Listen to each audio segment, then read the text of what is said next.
సంఘానికి కూడా నా యొక్క ప్రత్యేకమైన వందనాలు చెల్లించుకుంటున్నాను. మరి నేను చెప్పబోయే సాక్ష్యం, మరి మాది నర్సీపట్నం.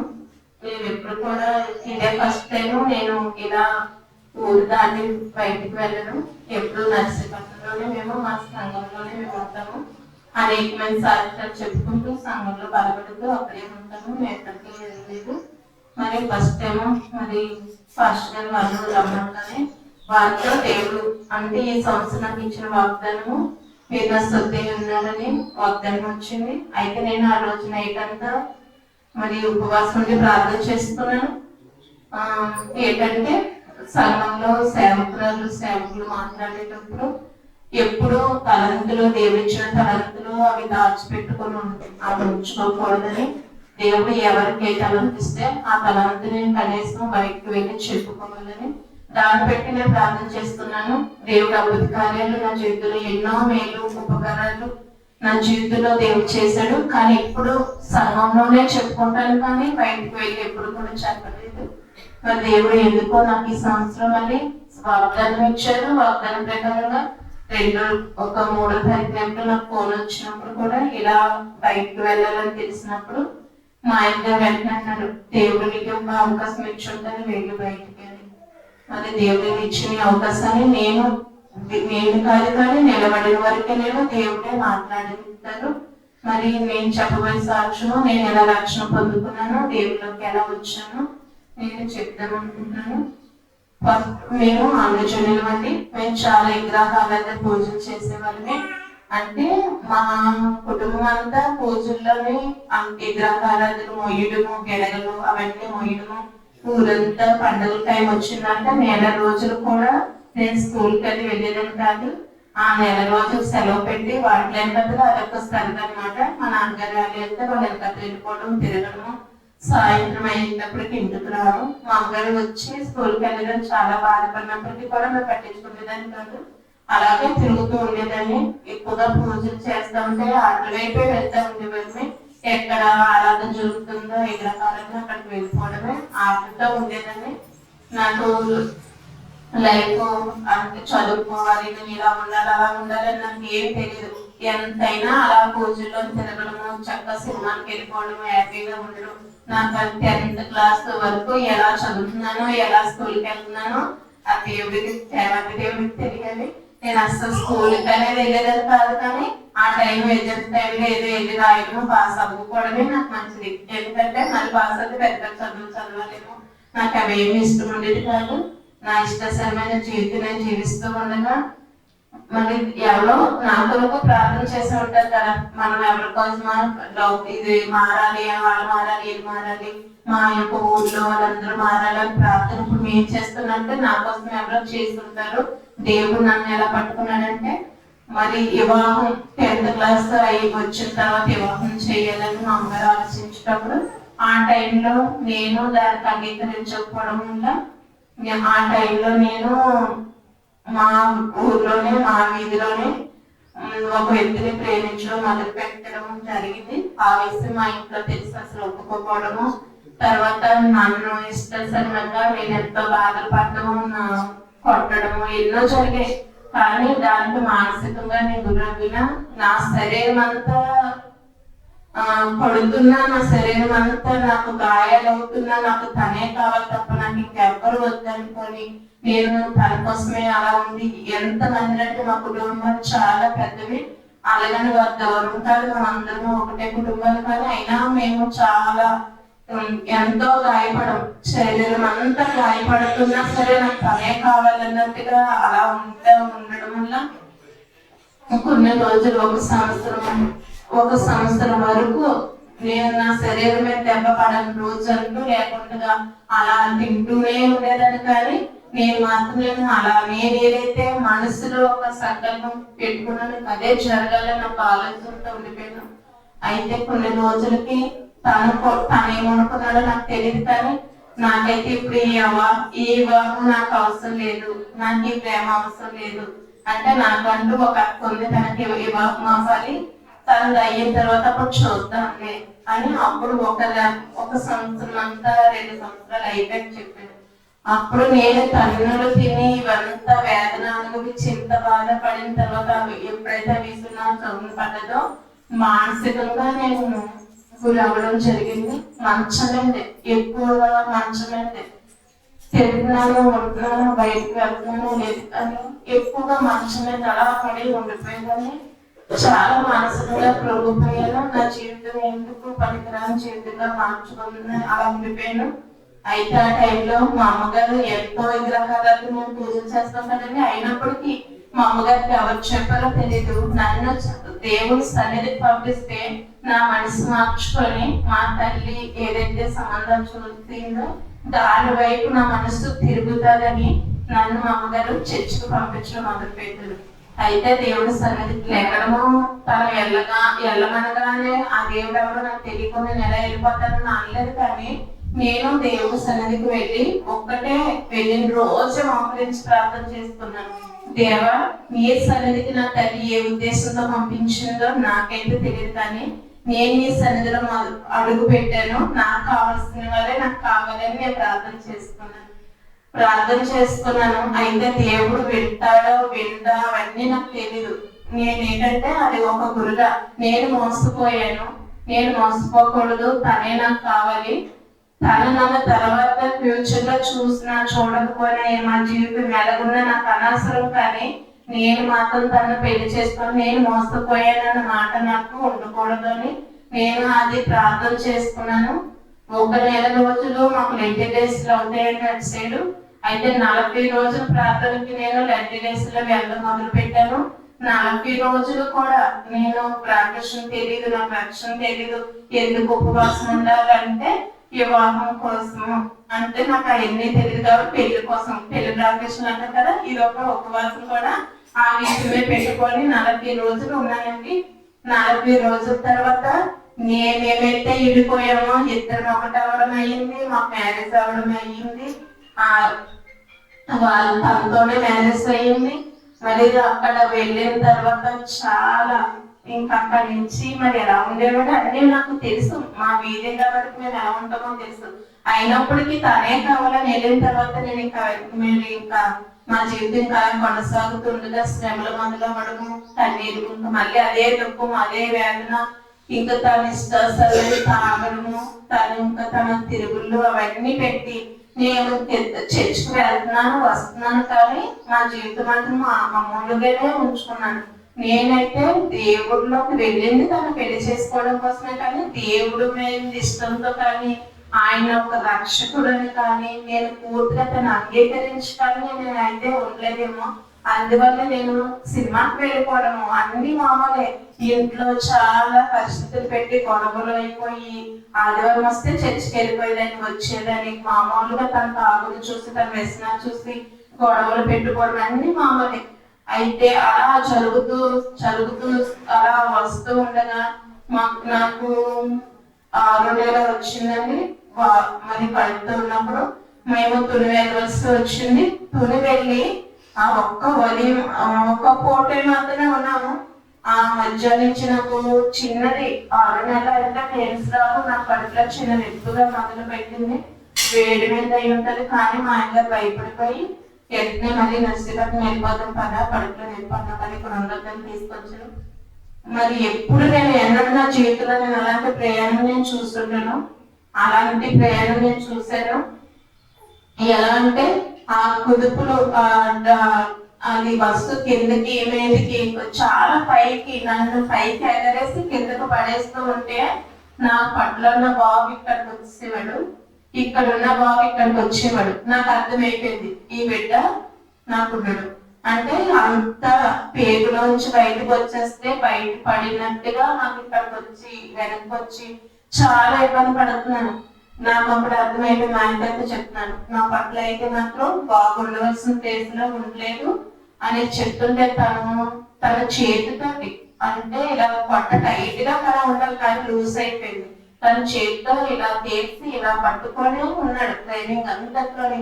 అయినా డ్రైవ్ అలాగే తేల్చి ఎత్తుంది అలా. అసలు ఇంటికి వచ్చి నేను ఇలా ఇంటిలో అడుగు పెట్టాను. ఒక 10-15 నిమిషాల్లో 4 గంటల్లో అయిపోయింది.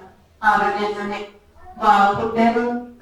ఒక గంట 2 గంటలోని మళ్ళీ వెంటనే చనిపోయింది. నాకు తెలిసిపోయింది బాబు. అప్పుడు అక్కడి నుంచి నాకు శ్రమలు ఎక్కువగా మొదలు పెట్టడం అయింది. నేను డెలివరీ అయిపోయాను, బాబు చనిపోయాడు. 6 నెలలు మోసి 7 నెలల బాబు చచ్చిపోయాడంటే చాలా బాధ. నేను ఏడుస్తూనే మంచం మీద ఏడుస్తూనే దేవుడు స్తుతిస్తున్నాను. తండ్రికి ఇష్టమైన రీతిలో నేను ఓన్లీ ఈ వాహనం కొరకు నేను కావాలనుకున్నాను, కానీ మీరే మనస్ఫూర్తిగా కావాలని నేను అనుకోలేకపోయినా నేను ప్రార్థన చేసుకుంటున్నాను. ఏదైతే మంచం మీద డెలివరీ అయ్యానో అదే మంచం మీద కూర్చొని దేవుని స్తుతిస్తూ ఏడుస్తుండగా మా ఆయన గారు పాత పరిచర్యలన్నీ అప్పుడు వస్తున్నారు. నేను వేదనలో ఉన్నాను, తను ఎంజాయ్ చేస్తున్నాడు. నా బాబుని పోగొట్టుకున్నానని ఏడవాలా, తను ఎంజాయ్ చేస్తున్నాడని ఏడవాలనో తెలియలేదు. కానీ నా ముందుగా వేదన ఎక్కువగా బాబుదే ఉంది. ఏడుస్తున్నాను. అలాగా తను చనిపోయిన మళ్ళీ ఒక 7 నెలలోనే బాబు మళ్ళీ నాకు గర్భము దేవుడు ఇవ్వడం మొదలు పెట్టారు. దాన్ని పెట్టి నేను ఎంతగానో సంతోషించాను, ఆనందించాను.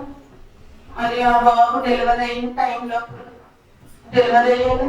అయితే నేను డెలివరీ అయిన తర్వాత ఒకే ఒక 1 నెల రోజులకి తనకు ఒక ఫోన్ వచ్చింది. తను చాలా మత్తుగా తాగేసి మా ఇంట్లోనే అలా పడుకొని, మా అమ్మాయి ఇంట్లోనే మంచిగా పడుకొని ఉన్నాడు. తనకు ఒక ఫోన్ వచ్చింది. అయితే తను ఎత్తలేని పరిస్థితిలో, అంటే ఎత్తాడు కానీ మాట్లాడలేని పరిస్థితిలో సెల్ల కింద పడిపోతే నేను వెళ్ళి ఎత్తాను ఫోన్ ఎవరని. అవతల నుంచి ఒక అమ్మాయి కాలేజ్ ఆ ఫోన్ ఎత్తగానే, నువ్వు ఎందుకు రాలేదు, నేను పలానా ప్లేస్ లో ఉంటానని చెప్పినాం, నువ్వు ఎందుకు రాలేదు ఆ నా స్వరం నాకు ఎప్పుడైతే వినబడ్డదో, అది ఎవరు నీకు ఒక అమ్మాయి ఫోన్ చేసింది ఎవరు అని అడిగితే తను తిడుతుంది, ఎందుకు రాలేదు అని తిడుతుంది. తిట్టినందుకు వదలలేదు కానీ నేను అడిగినందుకు నా చిన్న బాబు చేతులు ఉన్నాడని కూడా ఆలోచించుకుంటాను. చాలా పడుతూ ఉన్నా. నేను నిలబడతానంటే బాబు చేతి వల్ల ఉన్నాడు. ఆ బాబుకి ఏమవుతుందని వీపు తలకిచ్చాను. పడతా ఉంటే వీపు ఇచ్చాను. ఎందుకంటే మా అమ్మారింట్లో మా తమ్ముడాలు ఉన్నారు. వారు కూడా బాగా తాగుబోతు. వారికి ఏమీ తెలీదు. ఎందుకంటే ఒకరినొకరు మాకు నేను ఏదైనా అన్నానంటే వాళ్ళు కొట్టుకుంటారేమని నేను పడుతూ ఉంటే అలాగా మౌనంగా ఉండిపోయాను. ఆ రోజు అది దేవుడికే తెలుసు. పడితే పడుతుంది అన్నట్టుగా ఉండిపోయాను. అయితే మా ఆయన గారు రెచ్చిపోతున్నారు. ఎలాగంటే మా తమ్ముడిని నేను రెచ్చిపోతే నా తమ్ముడు రెచ్చిపోవాలి, మా ఇద్దరు కొట్టుకున్నంత వరకు రావాలని ఏంటో తెలియదు. కానీ ఆ రోజు సెల్ల నేల కేసు పడుతుంటే మా తమ్ముడు లేచి, మూడుకుడే మా తమ్ముడు కానీ తిరువని చాలా మూడుకుడు అయినప్పటికీ సెల్ల తీసి పెట్టి బాబా ఎందుకు బాబా అనేసి సెల్ చేస్తున్నాడు తనకి. అయినా నేల కేసు తీసి పడుతుంది మళ్ళీ వాడు తీసిస్తున్నాడు. అప్పుడు తన నోట్లోంచి ఒక మాట వచ్చింది, నీ తమ్ముళ్ళు ఉన్నారేనా నువ్వు అనేసి అనగానే అప్పుడు వాడు కోపం వచ్చింది. ఇద్దరు కొట్టుకున్నంత వరకు వస్తారు. వచ్చిన తర్వాత వాళ్ళైతే నేను ఆపలేకపోయాను. నన్ను ఎన్ని కొట్టారో అవన్నీ విడిచిపెట్టాను. తను మా అత్తగారు ఇంటికి వెళ్ళిపోతున్నాడు. ఇంకెప్పుడు ఇంట్లోకి నేను రానని వెళ్ళిపోతుంటే నన్ను కొట్టి మా తమ్ముడు నన్ను వెంటనే నేను మర్చిపోయి, ఎందుకంటే నేను అంత ప్రేమించాను కాబట్టి తనే నాకు కావాలన్నట్టుగా మళ్ళీ తన వెనకాల నేను పరిగెత్తి లాక్కొస్తే రాలేదు. మా అత్తగారి లోకి వచ్చి ఏమైందంటే చెప్పిన తర్వాత ఉండు అని చెప్పి తను అక్కడ మా ఇంటి దగ్గర విడిచిపెట్టి వెళ్ళిపోయింది. చిన్నవాడు కాదు కదండి, పెళ్లి అయిపోయిన వాడు. తానైనా మా అత్తగారు గొడవ అయ్యొద్దని చెప్పి వెళ్ళిపోయిన తన మధ్య తను మేము అక్కడ కుదిరిపడ్డాం.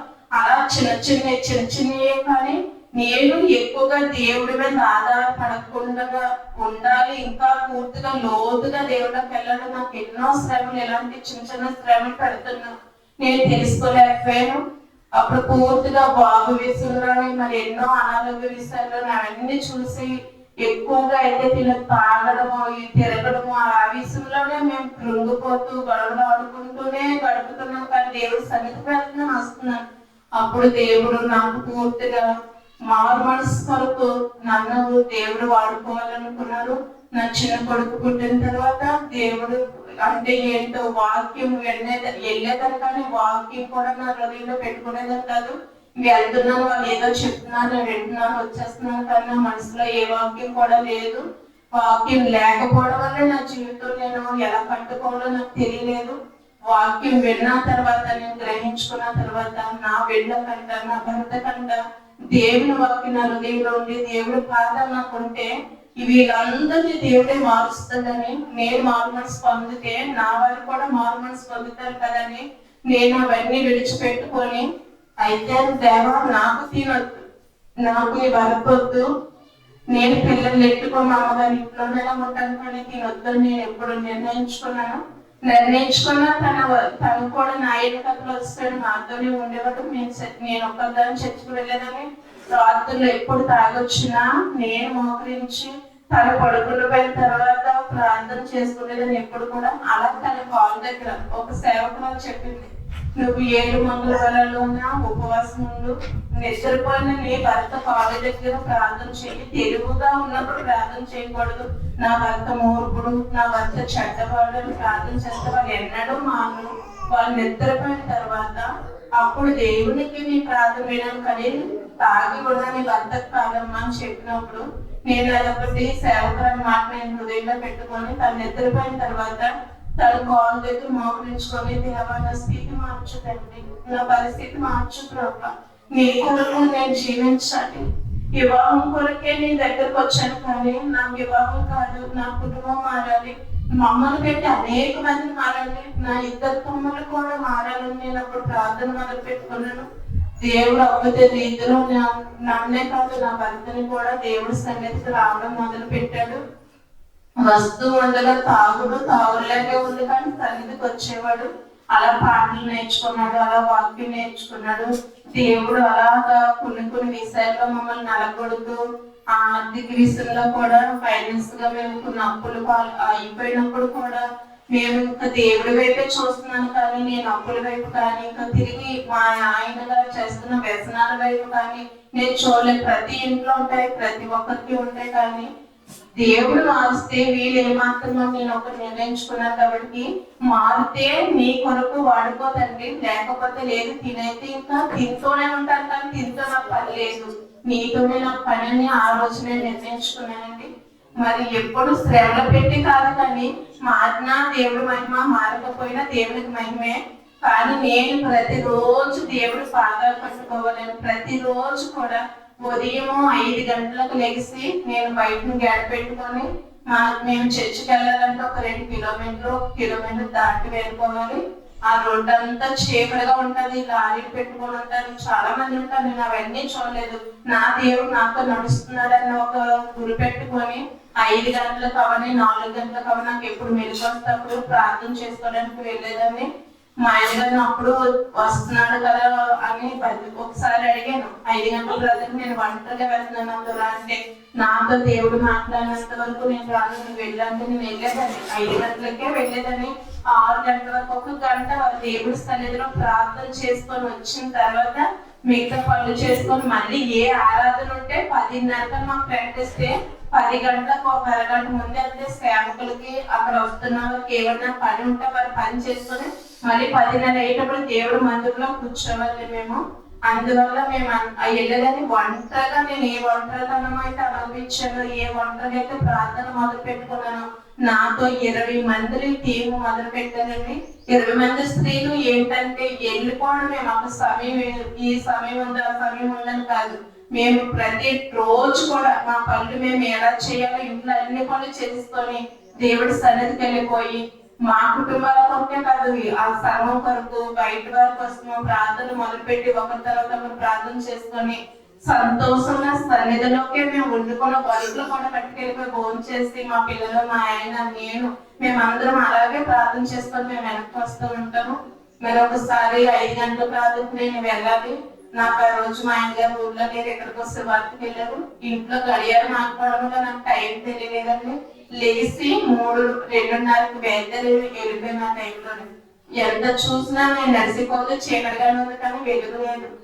అప్పుడు మా చర్చి దగ్గరలో ఒక వెహికల్ వచ్చిన వెనక అని నా బైక్ ఎక్కండి, మీరు ఎక్కడికి వెళ్ళాలి నాకు డ్రాప్ చేస్తానన్నా. మా చర్చి ఇక్కడే ఉంది, మేము వెళ్ళిపోతానండి, మీరు అవసరం లేదంటే ఇంత చీకటిలో చర్చికి వెళ్తాను ఎవరైనా అంటారు. చీకటి ఏముందండి, ఇంకొక 5 నిమిషాలు అయితే 5 అయిపోతుంది కదా అని అన్నాను. తను నాకు మళ్ళీ టైం చెప్పలేదు, తను వెళ్ళిపోయాడు. టైం చెప్పుకుంటే నేను ఆ రోడ్డు మీద నేను తిరుగుపడుకోలేదు, ఏంటో తెలీదు. సన్నిధికి వెళ్ళి మా పాస్టర్ గారు తలుపు పడుతున్నాను తాళాల కోసం. అమ్మ టైం ఎంత అయిందో తెలుసా అంటే, అమ్మగారండి 5 అయింది అంటున్నాను. కాదమ్మా ఇప్పుడు 3 అయింది, నువ్వు ఇంటి దగ్గర ఎప్పుడు వెళ్తే తెలుస్తావో ఏంటో, నువ్వు ఈ రూమ్ లో పడుకొని అప్పుడు వెళ్ళి ప్రార్థన చేసుకోవాలి. ఏమో ఆ టైంలో నా ప్రార్థన అవసరం ఏమో అనుకుని అమ్మగారికి తాళాలు ఇవ్వండి. నేను ప్రార్థన చేసుకున్నాను. నా గొప్పతనం కాదు, నా మంచితనం ఏమీ లేదు ఇందులోని. నేను అలా దేవుడి పాదాలు పట్టుకుని ప్రార్థన నిత్యము దేవుడి సన్నిధిలోనే ఇంట్లో ప్రార్థన చేసుకుంటే దేవుడు వింటా అంటే వింటాడు.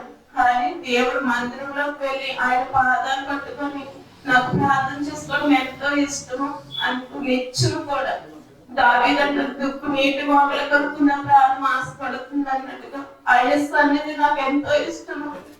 నా కుటుంబం అంతా అలాగా నా సన్నిధిలోనే ఉంటే చాలా నా ఆస్తి నాకు ఎక్కువగా ఉంటది. తన వ్యసనాల నుంచి ఒకటి ఒకటి ఒకటి దేవుడు తన వ్యసనాలు ప్రతి వ్యసనంలోంచి తను విడిపించాడు. మరి నా భర్త మరి నేను ఎన్ని సంవత్సరాల నుంచి దేవుడి సన్నిధికి వెళ్తున్నాను, కానీ ఒక్క రోజు కూడా నేను బయట పట్టుకొని వాక్యం చెప్పాలని ఆలోచన నాకు ఎన్నది కూడా ఆలోచన కలుగుకునేవాడిని. ఎప్పుడు ప్రార్థనే. నా జీవితకాలం అంతా శ్రమలు అనుభవిస్తున్నానేమో, దేవుడు నాకు వాగ్దానం ఇచ్చాడు, నేను పొడుగు వేస్తున్నాను, బంగారం పొడుగు వేసినాడు, నేను పొడుగు వేస్తున్నాను అని వాక్యం ఇచ్చాడు. తర్వాత ఇంకో వాక్యం కూడా ఇచ్చారు, ఎండిన కుటుంబం వేసినట్టు ఇంకా కానీ ఇబ్బంది పొలంలో కుటుంబం వేస్తున్నాను. దేవుడు 2 వాగ్దానాలు ఇచ్చారు. మనం ఒక మేలైనా వాక్యం వేస్తేనే అది హృదయంలో తీసుకోకూడదు, కానీ దేవుడే నన్ను కుటుంబం వేస్తానని అప్పుడు మనసులు కాదు, వీళ్ళు కాదు, దేవుడు వీళ్ళు వాడుకుంటున్నాడని అప్పుడు నేను అర్థం చేసుకున్నాను. నా నోరు నా అన్ని కూడా దేవుడికి సమర్పించుకుని దేవుడి సన్నిధిలో మొరపెట్టడం మొదలు పెట్టుకున్నాను. ఆ శ్రమలోంచి కూడా దేవుడిని వెతుకుతూ ఉండగా దేవుడు నాకు సమీపంలో ప్రతి విషయంలో వాక్యంలో నిన్ను బాధించేవారిని నీకు దూరంగా ఉంచుతానని నాకు దేవుడు వాగ్దానం ఇచ్చాడండి. ఎందుకంటే అనేక మంది అవనస్తులు వివాహాలు అయిపోయి మ్యారేజ్లు అయిపోయి తప్పుడుగా తిరుగుతారు. పెళ్లి అయిపోయిన వారితో యవనస్తులు ఏ రీతిలో ఉంటున్నారంటే అంత చెడిపోయిన ఆలోచనలతో తలంపులతో ఉంటున్నారు. మరి నేనైతే యవనస్తుల విషయంలోనే నా భర్త విషయంలోనే చాలా కృంగిపోయి ఎన్నో ఎదురు దెబ్బలు తింటా ఉన్నప్పుడు దేవుడు మరి అవన్నీ సరి చేసుకొచ్చారు. నన్ను బాధించిన వారిని అందరినీ దేవుడు దూరంగా ఉంచాడండి. నాకు దూరంగా ఉంచాడు, కానీ వారందరూ దేవుళ్ళో ఉన్నారు. నేను ఎంతగానో వారి వరకు ప్రార్థన చేస్తాను. వారందరూ దేవుడి సన్నిధిలో ఉన్నారు. ఏ కుటుంబం ఎవరు నశించుకోవడం దేవుడికి ఇష్టం ఉండదు. కాకపోతే వారందరినీ నా విషయమే నేను నలగడం కోసము, దేవుడు మందిరంలో ఉండడం కోసం వారందరినీ దేవుడు వాడుకున్నాడు. అందు నిమిత్తము నేను ఎవరు నన్ను గాయపరిచిన వాళ్ళందరి కోసం ప్రార్థన చేస్తాను. వారి సన్నిధి మానేసిన వారి కోసం మళ్ళీ వెళ్తున్నాను. మరి ఇంకా వారితో నా బాధంతా తీసివేసి వాళ్ళతో స్నేహంగా ఉండడంలో దేవుడి సన్నిధికి నడిపించేలాగా, అంత మనసు ఇంకా నాకు ఇచ్చేలాగా, నేను శ్రమించే మనసు నాకు ఇచ్చేలాగా మరి నా కొరకు మీరందరూ ప్రార్థన చేయండి. మరి ఇప్పుడైతే నా భర్త మరి చాలా ఎలాంటి 2 సంఘాల్లో పరిచర్య ఇప్పుడు చేస్తున్నాడు. ఒక పాస్టర్ గా ఉన్నాడు. ఇప్పుడు అనేకమైన చోట్ల తను వాడబడుతున్నాడు. మరి మా ఆడపడుచు కానీ మా భర్త కానీ ఎక్కడికి వెళ్ళినా సరే నిలబడి వాక్యం చెప్పమంటే ఎంత మందిలోనైనా ఆయన్ని ప్రకటించాలని ఇష్టం వారిద్దరికి కూడా. మరి ఇద్దరు ఫోన్ చేసుకుంటే ఇంకా దేవుడి విషయాలే మరి మాట్లాడుకుంటారు తప్ప వేరే లోక విషయాలు ఏమి ఉండవు. మరి అంతగా అనేక ఆత్మలు మమ్మల్ని రక్షించిన దేవుడు అందరినీ రక్షించాలి తమ్ముడు అని వారిద్దరు మాట్లాడుకుంటుండగా నేను ఎంతో సంతోషిస్తుంటాను. ఎందుకంటే ఒక కుటుంబంలో ఉన్నప్పుడు సోదరులు ఇలా ఎన్నో ఇంట్లో ఉన్నమాట, ఆడబొట్టులని అత్తలని ఇలా తమ్ముడు అలా తమ్ముడు అని ఏవో గొడవలు పెట్టుకుంటారు. కానీ మీరు ఎప్పుడు మాట్లాడుకున్న దేవుడి కోసమే. ఎవరినైనా ఒక ఆత్మ రక్షించాలి, మన వాక్యము బయటికి వెళ్ళాలి, ఒక ఆత్మన రక్షింపబడాలని వారు మాట్లాడుకుంటారు. నేను ఇచ్చను నాకు నేను వాక్యం లేకపోయినా ప్రార్థన చేసుకుంటాను. శుభార్తకి సేవకులు ఎక్కడికి రమ్మంటే ప్రతి చోటుకి వెళ్తాను. నేను ఒక మాట చెప్పలేకపోయినప్పటికీ కూడా పేపర్ వాళ్ళ చేతిలో పెట్టి వాళ్ళ మెట్ల మీద అయినా సరే కూర్చొని దేవా నా కుటుంబాన్ని రక్షించినట్టుగా వీరింట్లో ఏ శ్రమ ఉందో నాకు తెలీదు, ఆ శ్రమలోంచి కూడా విడిపించని కొన్ని వందలు కొన్ని వేల ఇంట్లోకి నేను శివరాత్రులకు పట్టుకొని తిరిగానండి. మరి అదంతా నేను వేరొక స్థలంలో నేను ఎంతగానో బలపడ్డాను. మరి ఇంకా ఇంకా నేను సాక్షాత్ నా జీవితంలో ఎన్నో అద్భుతాలు దేవుడు చేశాడు. 2020 కరోనా టైంలో కూడా ఒక శోధన ఒకటి వచ్చిందండి. డోక్రా విసుల్లో ఆ డోక్రా విసుల్లో అంటే డోక్రా మొత్తం క్లియర్ చేసుకున్నాం, అంతా కట్టేసుకున్నాం. కానీ నాకు అంటే అది ఒక శోధన. దేవుడు పరీక్ష పెట్టాడు నాకు. కట్టేసిన తర్వాత 30,000 లాస్ట్ 30,000 ఉండిపోయిందని నాకు వచ్చి వాళ్ళు చెప్పగానే నేను ప్రెసిడెంట్ అవడం వల్ల చాలా భయపడ్డాను. కరీబ్ వస్తున్నాను ప్రభా, నేను అంత అమౌంట్ కట్టేస్తాను, అయినా 30,000 చూపిస్తున్నాను. మేమందరం కట్టిస్తాం, మాకు సంబంధం లేదు, అది నువ్వే చూస్తాను. మా పరిస్థితి చూస్తే ఆర్థిక సమస్యలతో చాలా కృంగిపోతున్న టైము. మా ఆయనకి అప్పుడే మారారు. మరి కొంత అప్పటికప్పుడే మారలో చూస్తే వెనక ఎక్కడ పడతామని భయం ఒకటి. అయితే వీళ్ళు దేవుడు సంతలో ఉన్నారు, ఏ మాసం చేస్తారు నన్ను ఎంతలో ఒకటి మళ్ళీ అనుభవించాలా దేవుడా, నువ్వు కార్యం చేయదండి అంటే వారు ఎవ్వరూ ఒప్పుకోవట్లేదు. మేము అంతా క్లియర్ చేస్తాం, మాకు సంబంధం లేదు. అయితే మేము వెళ్ళి స్టేట్మెంట్ తీస్తే 30,000 కట్టాలని వచ్చింది. మళ్ళీ మేనేజర్ గా కట్టాలి చేస్తే మళ్ళీ 30,000 కట్టాలని వచ్చింది. అయితే ఆ రోజు బ్యాంక్ నుంచి వచ్చి ఇంటి దగ్గర కూర్చొని కన్నీరు కారుస్తూ ప్రార్థన చేసుకుని నేను అన్నం తిన్నాను కానీ నా కళ్ళ నీళ్ళు ఆగలేదు. నేను తిన్న అన్నంలోనే నా నీరు వచ్చింది. అప్పుడు వాకింగ్ పెట్టుకుంటూ దేవుడు మాటలు సూటుగా అడుగుతున్నారు, నువ్వు ఎందుకు కన్నీరు కారుస్తున్నావు, నేను నీకు సహాయం చేశానని అడుగుతున్నాను. యేసయ్య గ్రంథం 7:14 దేవుడు నాతో మాట్లాడాడండి. ఆయన మాటలో నాకు చాలా నచ్చింది. ఆ వాక్యాన్ని పెట్టుకొని ప్రార్థన చేసుకొని 2 రోజున మా యొక్క డోక్రా టీం మొత్తం నేను తీసుకువెళ్ళినప్పుడు ఎవరైతే మేనేజర్ గారు 30,000 కట్టాలని స్టేట్మెంట్ ఇచ్చారో మళ్ళీ అదే స్టేట్మెంట్ తీయగానే మీరే ఎక్స్ట్రా 30,000 కట్టినట్టుందమ్మా, మీకే ఇస్తున్నానని 30,000 మా అకౌంట్ లో వేయడం జరిగింది. అది నేను దాన్ని పెట్టి వారికి ఎవరికి తెలియదు అక్కడ దేవుడు కార్యం చేస్తాడని. నేను ఒక్కదాన్ని దేవుడు రోడ్డుగా నిలబడి దేవుడు స్తుతించుకొని నేను సన్నిధికి వెళ్ళి వెంటనే సాక్ష్యం చెప్పుకున్నాను. నేను ఏ సాక్ష్యం ఉన్నా వెంటనే నేను నా సంఘం బిడ్డలతో పంచుకుంటాను. వెంటనే చెప్పాను దేవుడు సన్నిధిలోని. దేవుడు ఎంతో నా జీవితాలు అనేకమైన ఇలా ఎన్నో విషయాల్లో నా జీవితంలో కార్యం చేసుకొచ్చాడండి. మరి బాబు అనారోగ్యాలు ఇస్తున్నాయండి, ప్రతి విషయంలో కూడా దేవుడు అభివృద్ధి కార్యం చేశాడు. మరి ఈ రోజు మా పిల్లలు కూడా 10th క్లాస్ ఒకడు, ఫస్ట్ ఇయర్ ఒకడు వచ్చాడు. మరి వాళ్ళు 10th పాస్ అవ్వకముందే 10th పాస్ అవుతే ఆపరేషన్ తీసుకుంటాము, లేకపోతే వయసు ఉంది లేకపోతే ఎప్పుడో కాదు. కానీ ప్రాక్టీషన్ అన్నది వారు మారినా మారిపోయినా మన పిల్లలు కాబట్టి మన బతుకాలు మనమైనా తీసుకుంటే ఆ రక్షణ దేవుడు ఏనాటికైనా వాళ్ళని కాపాడుతాడు. ఆ రక్షణలోకి ఎవరిని విడిచిపెట్టేది దేవుడు. ప్రాక్టీషన్ తీసుకొని త్రోవ తప్పిపోయాను కదా, చెడుతులు తిరుగుతున్నాం కదా, ఇలాంటి ప్రాక్టీషన్ ఇస్తే ఎప్పుడు మారుతాడు అనుకోకూడదు. కానీ దేవుడు రక్షణ అన్నది మనం ఎంత ఉందంటే ఏ నాటికైనా దేవుడు మళ్ళీ ఆయన పాదాల దగ్గర చేర్చుకుంటాడు. నా వరకు తాగేసి ఉన్న వాళ్ళే తీసుకెళ్ళి ప్రాక్టీషన్ ఇప్పించేసాను నేను.